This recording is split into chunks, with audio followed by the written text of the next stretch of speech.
Менин атым Адилет. Сапаттуу көзөмөлдөө бөлүмүндө инженер болуп жумуш аткарам.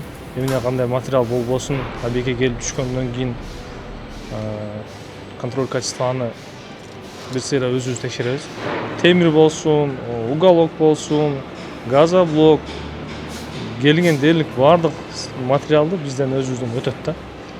Аны текшерип, качествосы жакшы болсо андан кийин дальше производствого киргизебиз. Маратка кантиңиз? Убактысын алдын ала айтсаңыз, мына күнү бүтөбүз дегенде сиз бүткөндөн кийин бир сыйра өзүбүз карап чыгайлы бардыгынчы. Сварщик шлактарын полный каксын баарын да. Мына ичинде шлактар такыр калбасын. İçini тазалап, шлагын калтырбай тазалап неме кылсын, азыр балдар келип ультразвуктан бир сыйра өткөзөбүз, текшеребиз. Шлактарын унутпагыла, калтырбай ультразвуктан текшерип өткөзөбүз. Бүткөндөн кийин биз бир сыйра келип карап, текшерүүдөн өткөзөлү. Андан кийин аны бетон кылганга, эгер жакшы болсо баары уруксат берели. Макул. Кет.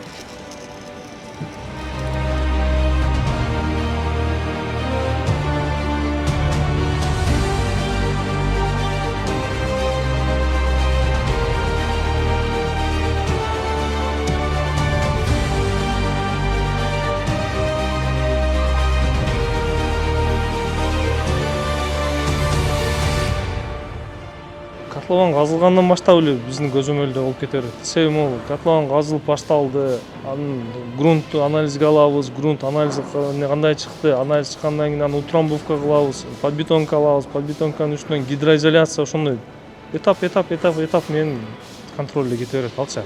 Андан кийин ошол биздин армирование башталат. Армированияда ар бир блокто мастер балдар бар. Мастер балдар контролдоп турат жумушчуларды.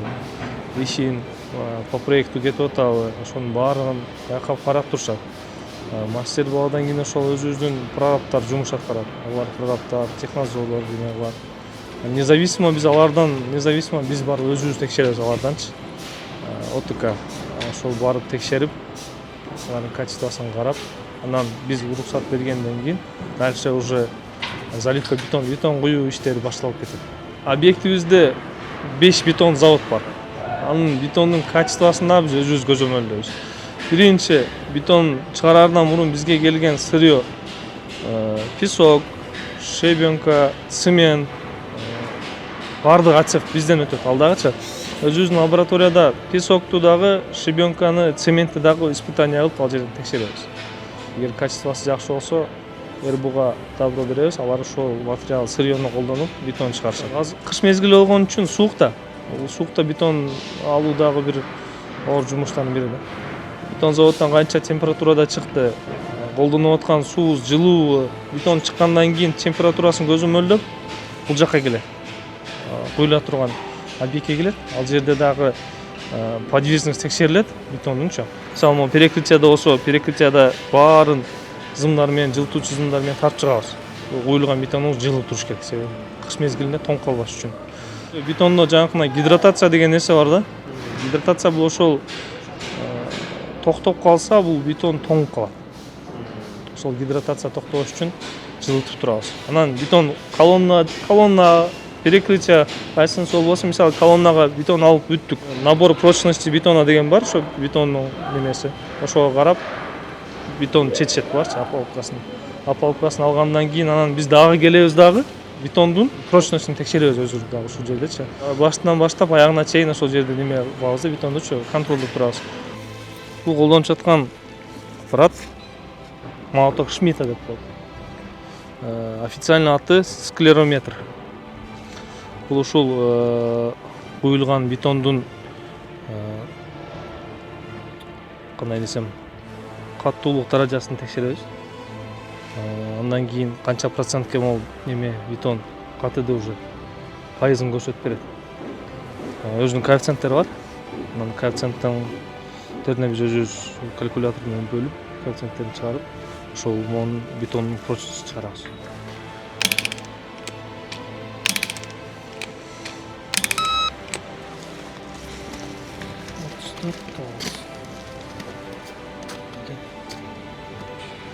%106%. Жакшы.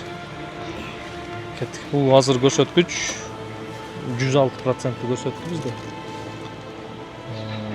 Бул деген бетон 100% катыды деген уже тургады деген көрсөткүч.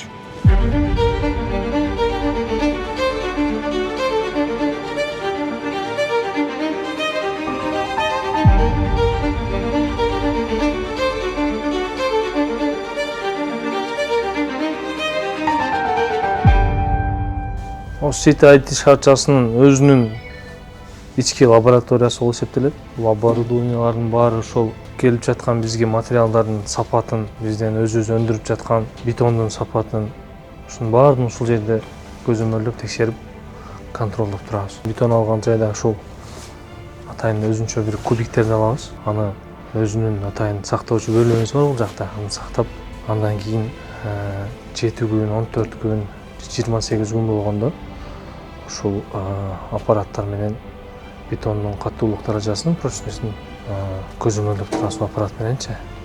Азыр мисалы сиздерге бир-эки немени көрсөтүп берели болсо, кандай болот экен. Бул жак ушу атайын кубиктерди өз температурасына сактап турган бөлмө. Сиздер көргөндөй ошол бул жерде баардык ошол көрсөткүчтөр көрсөтүп турат бул жердечи. Канча килоньютон менен басып атканын, канча мегапаскаль чыгып атканын баарын ушул жерде көрсөтүп турат.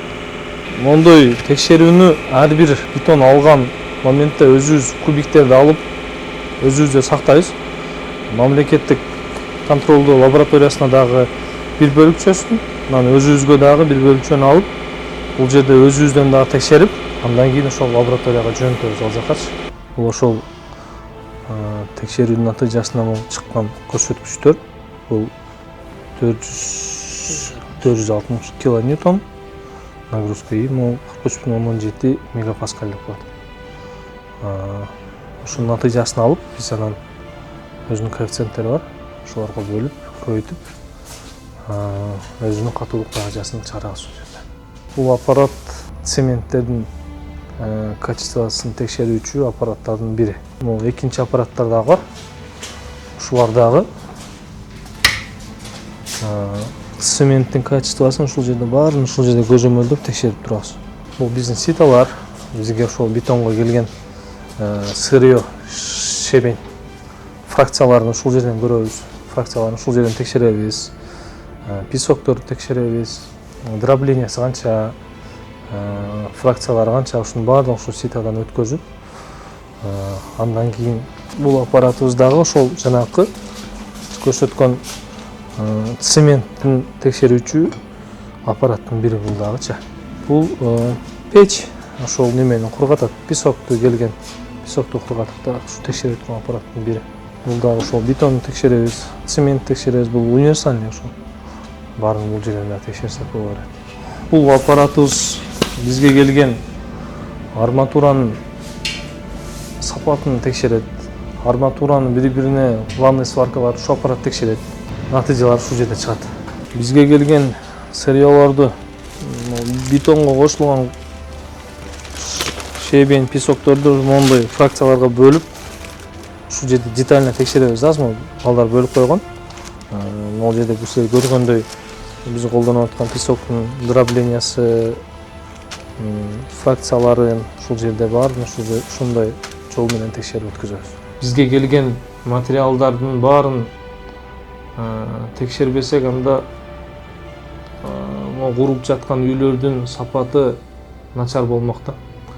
Себеби ошол бул биз куруп жаткан үйлөр дагы аманат. Бул үйлөрдү дагы ошол сапатына карап, контролдоп, текшерип, өткөзүп бериш биздин кызматта. Ошон үчүн сапаттуу көзөмөлдөө кызматы болбосо, анда көп нерсе бөлөк болмок андачы. Анда баардык өз биремдик менен бүтүп кетмек да. Ошон үчүн бул биздин кызмат эң негизги кызматтардын бири деп айта алам.